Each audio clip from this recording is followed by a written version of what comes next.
mal. Un jour, énervé comme jamais, il décide carrément de tuer le prophète. Il sort de chez lui, épée à la main, prêt à en découdre. Mais en chemin, il croise une personne maligne qui lui dit « Attends, t'as entendu ce qui se passe dans ta propre famille ?» Et là, Omar apprend que sa sœur Fatima et son beau-frère se sont convertis à l'islam en cachette. Furieux, il fonce chez sa sœur. Quand il arrive, il surprend un compagnon en train de leur enseigner le Coran. Omar débarque, hors de lui. Sa sœur courageuse lui tient tête en affirmant sa foi. Et là, fidèle à son tempérament explosif, il frappe son beau-frère. Et même sa sœur, au point de les faire saigner. C'est là que tout change. Voyant le courage de sa sœur malgré la violence qu'il vient d'infliger, Omar est chamboulé. Il demande à lire ce qu'ils étudient. Sa sœur lui fait faire ses ablutions. Il commence à lire Surat Taha. Et là, bam, le cœur de Omar s'ouvre à l'islam.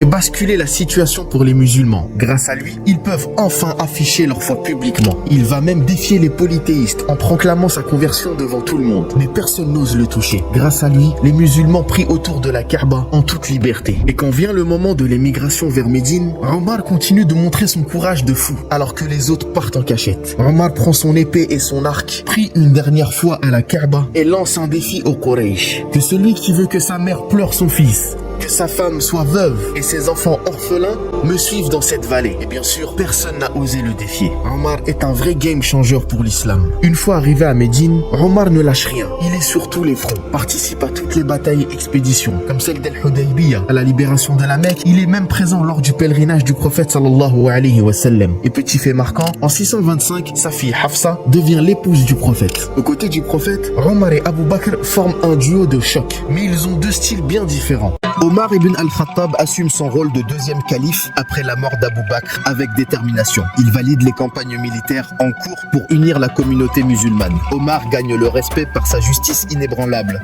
démontrée lors d'incidents variés. Il s'assure que les accusations contre ses gouverneurs soient traitées équitablement. Omar insiste sur un traitement équitable pour tous, y compris les non-musulmans. Il développe des politiques économiques stratégiques pour la communauté. Omar établit des systèmes de protection sociale pour soutenir les orphelins, les veuves et les handicapés. Il initie des projets d'infrastructure pour une meilleure gestion des ressources. Omar rejette les styles de vie luxueux et choisit la simplicité. Il est souvent vu marcher dans les rues de Médine pour assurer le bien-être de son peuple. Omar reste humble et proche des gens, unissant la communauté par sa présence. Même après avoir été gravement blessé pendant la prière, Omar pense avant tout au bien de la communauté musulmane. Il montre une résilience étonnante en planifiant la succession pour assurer la stabilité. Omar honoré pour sa justice exemplaire dans ses décisions finales. Il encourage un leadership juste et humble jusqu'à sa mort. Les membres de la communauté se souviennent de ses nombreux apports. La mort d'Omar marque la fin d'une ère de leadership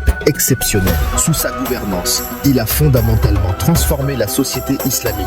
Il restera dans les mémoires comme un leader visionnaire et humble. Son héritage de justice et d'humilité perdure à travers les âges. Même pendant le pèlerinage, Omar refuse tout privilège. Il n'a même pas de tente pour se protéger du soleil et il insiste pour que sa famille vive comme un homme moyen de Quraysh et non comme les riches, alors que les trésors de Byzance et de Perse remplissent les caisses de Médine. Omar reste fidèle à sa modestie. Il va jusqu'à dire en plaisantant presque que lui et son fils ont dépensé trop pour leur hajj avec seulement 15 maigres dinars. Omar incarne une vie de simplicité. Même en étant à la tête du califat le plus puissant de son temps, sa force résidait dans son humilité et son sens aigu de la justice. Une combinaison qui a inspiré respect et loyauté parmi son peuple et ses ennemis. Omar ibn al-Khattab avait toujours prié: « Oh Allah, accorde-moi le martyre sur ton chemin et la mort dans la ville de ton messager. » Après 10 ans de califat béni, sa prière a été exaucée. Parmi les captifs de guerre amenés à Médine se trouvait Abu Lu'lu', un soldat perse capturé à la bataille d'Al-Qadisiyah, nourrissant des intentions sombres, peut-être à cause de rancune personnelle ou de conspiration perse. Abu Lu'lu' a décidé de mettre fin à la vie de Omar. Un matin, alors que Omar dirigeait la prière du Fajr, Abu Lu'lu'